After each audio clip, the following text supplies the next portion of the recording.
बहुत सारे investors company के मेन डिसीजन पर लेट रिस्पॉन्स करते हैं, ये भी एक फेलियर का रीजन हो सकता है। ज़्यादा से ज़्यादा कंट्रोल्स आपके हाथ में होना चाहिए। यहाँ पे फिर पूरी स्टोरी चल रही थी, मतलब कुल मिला के Housing.com फेल हो गई। नमस्कार दोस्तों, कैसे हो आप सब लोग। आज हम बात करेंगे Housing.com के बारे में, कैसे Housing.com फेल हो गए और क्या क्या रीजंस थे जिसके कारण Housing.com को फेल होना पड़ा, मतलब फेल हुआ या कि उसको बहुत सारा घाटा भी हुआ था। तो सारी चीजें समझेंगे। Housing.com को राहुल यादव ने अन्य 11 लोगों के साथ मिलकर शुरू किया था। इसकी शुरुआत अगस्त 2012 में हुई थी और इसके पहले भाई राहुल यादव ने काफी दूसरे स्टार्टअप्स किए, जैसे कि exambaba.com, Recharge123 and my coupon, ऐसे स्टार्टअप इन्होंने शुरू किए, पहले किए थे। इसके बाद इन्होंने Housing.com की शुरुआत की थी। जो exambaba वेबसाइट की शुरुआत इन्होंने की थी, exambaba में ये क्या करते थे कि बॉम्बे IIT से पढ़ते थे, है ना, पढ़ाई करते थे। तो बॉम्बे IIT के पिछले साल के जो प्रीवियस ईयर के पेपर्स होते थे, उन पेपर्स का सॉल्यूशन सहित ये उस पर पोस्ट करते थे, अपलोड करते थे। अब भाई राहुल यादव ने फाइनल ईयर में IIT बॉम्बे से ड्रॉप आउट कर दिया और ये अपने स्टार्टअप करने या फिर अपने कैरियर की जर्नी आगे बढ़ाने के लिए चल पड़े। और ये मुंबई में फ्लैट ढूंढ रहे थे। तो फ्लैट ढूंढने में इनको बहुत सारी प्रॉब्लम्स आई, दिक्कतें आई, फ्लैट नहीं मिल रहे थे। काफ़ी इन्होंने ढूंढा, इसके बाद इनको 10-12 दिन लग गए फ्लैट ढूंढने में। तो इनको समझ में आया कि भाई रियल एस्टेट में कितनी प्रॉब्लम्स है, किसी को फ्लैट चाहिए, रूम चाहिए, तो वो मिलते नहीं हैं। तो उसका सॉल्यूशन निकालने के लिए इन्होंने Housing.com की शुरुआत की और इनको फ्लैट तो मिल गया पवाई में, कोई दिक्कत नहीं। अब देखो, जब इनको फ्लैट ढूंढते ना रियल एस्टेट बिजनेस काफ़ी इनको इंटरेस्टिंग लगा। इनको लगा कि भाई फ़ायदा तो है, प्रॉफिट तो है इसमें, थोड़ा सा उसमें इंटरेस्ट जागा। Housing.com की शुरुआत कब की? एकदम से इन्होंने नहीं शुरुआत कर ली। पहले इन्होंने रियल एस्टेट ब्रोकिंग की, ब्रोकिंग कर करके ये पैसा कमाते थे। भाई किसी को फ्लैट दिलाना, रूम, किसी को अपार्टमेंट चाहिए तो वो दिलाना रेंट पे। तो इससे भी इन्होंने काफ़ी पैसा कमाया और उसी आइडिया को इन्होंने डिजिटली कन्वर्ट करते हुए Housing.com की शुरुआत कर दी। Housing.com की जब इन्होंने शुरुआत की तो उस पर इनको काफ़ी एक्सपीरियंस भी हो गया था, है ना, रियल एस्टेट के काम में इनको एक्सपीरियंस हो गया। अब इन्होंने अपने बिजनेस को रन आउट किया, चलाते गए बिजनेस को। और राहुल यादव की बात करें भाई, तो उनको टेक्नोलॉजी का अच्छा खासा ज्ञान था, कोडिंग्स भी अच्छी खासी आती थी। ये पूरे रियल एस्टेट बिजनेस को चेंज करना चाहते थे, अपने रियल एस्टेट बिजनेस को बदलना चाहते थे, पूरा डिजिटलाइज करना चाहते थे और ये अपनी टेक्नोलॉजी का यूज़ करके रियल एस्टेट बिजनेस को बदलने में लग गए। अब देखो, काफ़ी टाइम तक इन्होंने रियल एस्टेट बिजनेस को अपने खुद से लिस्टिंग की, लेकिन इनको लगा यार कि हम जो ब्रोकर्स हैं उनको ही एक्सेस देते हैं, वो ब्रोकर्स लोग खुद अपने रियल एस्टेट, अपने प्रॉपर्टी की लिस्टिंग हमारी वेबसाइट पे आके करें। तो ये सिस्टम इन्होंने बनाया, क्लासिफाइड का सिस्टम बनाया। तो ये आइडिया भी काफ़ी चला और इनकी शुरुआत में कंपनी बहुत तेज़ी से बढ़ी, बहुत से लोग आए, है ना। अब जिनको फ्लैट्स चाहिए होता है भाई, जब वो फ्लैट ढूंढता है, जब कहीं आप रहने जाते हो तो बहुत सारी प्रॉब्लम्स आती हैं। ब्रोकर ही इतना सारा पैसा लेता है कि दिमाग ख़राब हो जाता है। तो देखो, इसी सब प्रॉब्लम्स के कारण इन्होंने हाउसिंग की शुरुआत की थी। अब जब इनका बिजनेस मॉडल चला, कुछ टाइम इन्होंने काम किया, तो इनको 2013 में कुछ एंजल इन्वेस्टर्स से फंडिंग उठाई। वो एंजल इन्वेस्टर ऐसे छोटे मोटे थे, 1.5 करोड़ रुपए करीब की फंडिंग उठाई। इनके पास 1.5 करोड़ रुपए थे और उसके बाद उन्होंने उसी पैसे को उसमें इन्वेस्ट करके और आगे उसको ग्रो करने के लिए सोचा और बढ़ाने के लिए सोचा। अब उनको लगा कि भाई हम तो ये सिंगल सिटी में कर रहे हैं, इसको पूरा एक्सपैंड करना पड़ेगा हमको ऑल ओवर इंडिया में, क्योंकि हम जब तक एक्सपैंड नहीं करेंगे तो कंपनी ग्रो कैसे करेगी, एक ही जगह पे बिजनेस कैसे कर सकते हैं हम। ऑल ओवर इंडिया में इन्होंने पूरा एक्सपैंड करने का सोचा और पूरा सिस्टम बनाना डाला टेक्नोलॉजी की मदद से कि भाई आप अपने प्रोडक्ट्स को, अपने जो प्रॉपर्टीज़ हैं उनको आप अपडेट करें, लिस्टिंग करें हमारी वेबसाइट पे। तो सब ब्रोकर्स आने लगे और कुछ चार्ज देते थे भाई।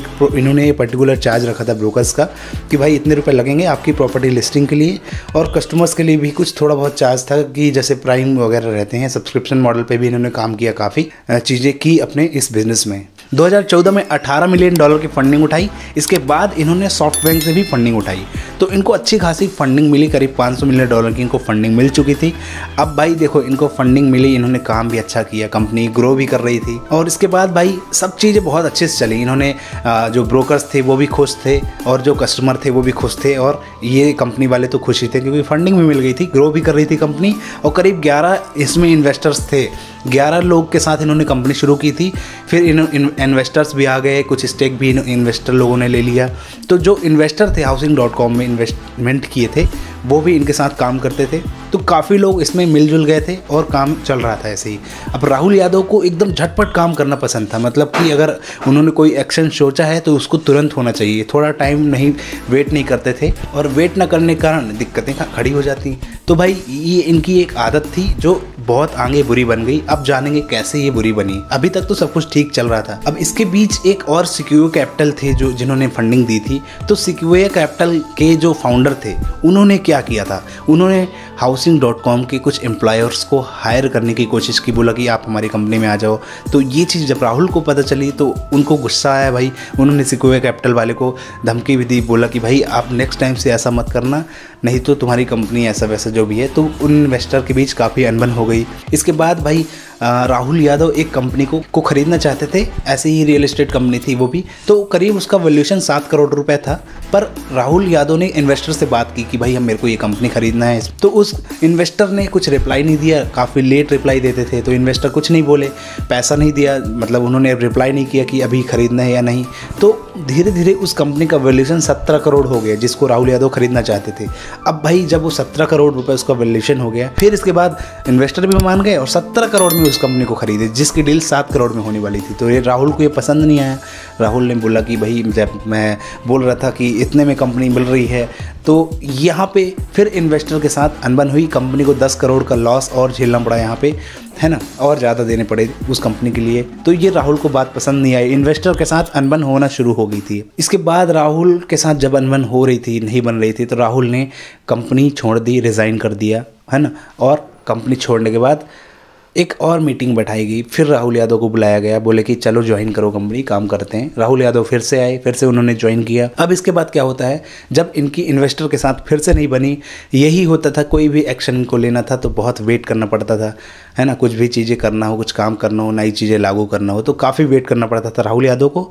इन्वेस्टर लेट करते थे। तो इस कारण से राहुल यादव ने उस कंपनी को टोटल छोड़ ही दिया। छोड़ा नहीं बल्कि उन इन्वेस्टरों ने ही उसको निकाल दिया राहुल यादव को। अब बताओ, राहुल यादव ने 11 लोगों के साथ मिलकर कंपनी शुरू की थी और आज उसी राहुल यादव को बाहर निकाल दिए इन्वेस्टर लोगों ने कि भाई तुम जाओ, तुम्हारा काम यहाँ पे नहीं होगा। अब राहुल यादव तो निकल गए, उस कंपनी से बाहर आ गए। अब राहुल यादव ने कंपनी छोड़ी तो कंपनी का काफ़ी परफॉर्मेंस खराब हो गया, डाउन होने लगा। कंपनी के स्टेक नीचे जाने लगे, उसका बिजनेस नीचे जाने लगा। Housing.com के इन्वेस्टर ने काफ़ी 2-3-4 CEO चेंज किए। लेकिन कहते हैं ना भाई, जो कंपनी का CEO स्टार्टिंग करता है, फाउंडर होता है, अगर वो बाहर हो जाए तो उस कंपनी की बेस तो खत्म हो गई। तो वही हुआ, वहाँ पे कंपनी डाउन में चली गई। अब भाई एक समय पे कंपनी का वैल्यूएशन 1500 करोड़ रुपए था। Housing.com का वैल्यूएशन 1500 करोड़ था। जब राहुल यादव ने कंपनी को छोड़ी उसके बाद 450 करोड़ रुपए तक का बचा था वो स्टार्टअप। और उस स्टार्टअप को 450 करोड़ में प्रॉप टाइगर कंपनी के साथ मर्ज करना पड़ा। प्रॉप टाइगर कंपनी के साथ जब उसको मर्ज किए तो 450 करोड़ रुपए की वैल्यू बची थी, 1500 करोड़। उसमें सॉफ्टबैंक को काफ़ी लॉस झेलना पड़ा, कंपनी को लॉस झेलना पड़ा। अब ये दोनों मर्ज होकर काम शुरू किए, प्रॉप टाइगर के साथ इन्होंने काम शुरू किया। और इन सभी गलतियों के कारण एक फास्टेस्ट ग्रोइंग स्टार्टअप फेल हो गया जिसका नाम है Housing.com। अब आप समझ लो भाई, इन सारी गलतियों से आपने कुछ चीज़ें भी सीखी होंगी जो हम अभी अब डिस्कस करेंगे, है ना। काफ़ी लॉस झेलना पड़ा सॉफ्टबैंक को। भाई राहुल यादव का विजन था यार, पूरी इंडस्ट्री को चेंज करना, पूरे रियल एस्टेट इंडस्ट्री को चेंज करना। टेक्नोलॉजी में काफ़ी माहिर थे राहुल यादव, काफ़ी होशियार थे। लेकिन यार यही सब कारण, इन्वेस्टर्स का प्रॉब्लम, इन्वेस्टर का लेट रिप्लाई करना, इन सब कारण से कंपनी को डूबना पड़ा। राहुल यादव ने कंपनी तो छोड़ दी, उन्होंने फिर दूसरी कंपनी की शुरुआत भी की आगे जाके, जिसका नाम है इंटेलिजेंट इंटरफेस। और उस कंपनी में सचिन बंसल और बिनी बंसल ने इन्वेस्टमेंट दिया, जो कि फ्लिपकार्ट के फाउंडर थे। उन्होंने इन्वेस्टमेंट दी, लेकिन वो भी कंपनी ज़्यादा चली नहीं राहुल यादव की। वो भी कंपनी शुरुआती दौर में ही वो कंपनी फेल हो गई, बंद हो गई। इसके बाद भाई राहुल यादव ने खुद कहा कि भाई जब कंपनी चला रहे थे, Housing.com चला रहे थे, तो उन्होंने खुद बताया कि मैं उस टाइम पे यंग था, किसी भी डिसीजन को तुरंत लेना चाहता था, थोड़ा वेट नहीं करता था, और इन्वेस्टर्स काफ़ी लेट करते थे और मेरी गलतियाँ थी, तो मैंने कंपनी को छोड़ दिया। हालांकि मुझे बैठ के कंपनी के साथ इन सब चीज़ों को सुलझाना था, डिस्कशन करना था कि भाई चलो कैसे कैसे कंपनी को आगे बढ़ाया जाए। वो ना करके राहुल सीधे कंपनी को रिज़ाइन दे देते हैं, छोड़ देते हैं। तो ये उनकी गलती थी, उन्होंने एक्सेप्ट की, और यही गलती के कारण कंपनी आज बैठ गई, और नहीं तो आज कंपनी और कहीं होती। तो Housing.com फेल होने के कारण यही है कि इन्वेस्टर्स का लेट रिप्लाई करना, उसके बाद राहुल को तुरंत सब चीज़ें चाहिए, वो भी एक गलत था। डिसीजन नहीं करना था। राहुल खुद डिस्कशन नहीं करते थे इन्वेस्टर्स के साथ, बैठ के बातें नहीं करते थे खुल के कि भाई मेरे को ऐसा काम करना है, वैसा काम करना है। ऑन द स्पॉट इनको चाहिए थे रिजल्ट्स, तो उस कारण से कंपनी को बैठना पड़ा। बहुत सारे इन्वेस्टर्स कंपनी के मेन डिसीजन पर लेट रिस्पॉन्स करते हैं, ये भी एक फेलियर का रीजन हो सकता है। तो सब चीजें धीरे धीरे बिगड़ती चली गई, कुछ भी चीजें ठीक ठाक नहीं हुई, इन कारण से Housing.com को फेल होना पड़ा। तो भाई आपने इस कहानी से क्या समझा, इस स्टोरी से क्या समझा कि भाई जब भी कोई फंडिंग उठाएं तो उसको सोच समझ के उठाएं। फंडिंग जो दे रहा है इन्वेस्टर्स जो हैं उनको अच्छे से परख लें कि ये किस टाइप के इन्वेस्टर्स हैं, और जो कंट्रोल्स आपके हाथ में हैं, ज़्यादा से ज़्यादा कंट्रोल्स आपके हाथ में होना चाहिए। राहुल यादव के हाथ में ज़्यादा कंट्रोल्स नहीं थे क्योंकि खूब सारे शेयर थे, फंडिंग भी काफ़ी ले ली थी, तो कंट्रोल्स कम हो गए इनके हाथ से। तो ज़्यादा कंट्रोल अपने हाथ में रखें तो वो बेहतर होगा आपकी स्टार्टअप्स के लिए। इन्वेस्टर्स के साथ खुल के बातें करें, कुछ भी प्रॉब्लम्स हो सब कुछ बैठ के शेयर करें अच्छे से, कोई दिक्कत नहीं होती। और जो भी प्रॉब्लम्स है सब कुछ सोच समझ के करना चाहिए, तब जाके एक कंपनी बढ़ती है, ग्रो करती है और सस्टेनेबल बनती है। तो इन्हीं सब कारण से Housing.com फेल हो गई और वो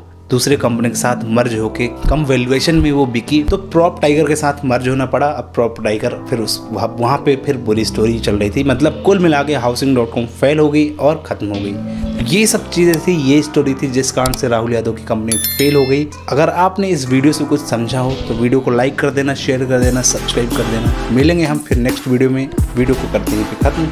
जय हिंद, वंदे मातरम।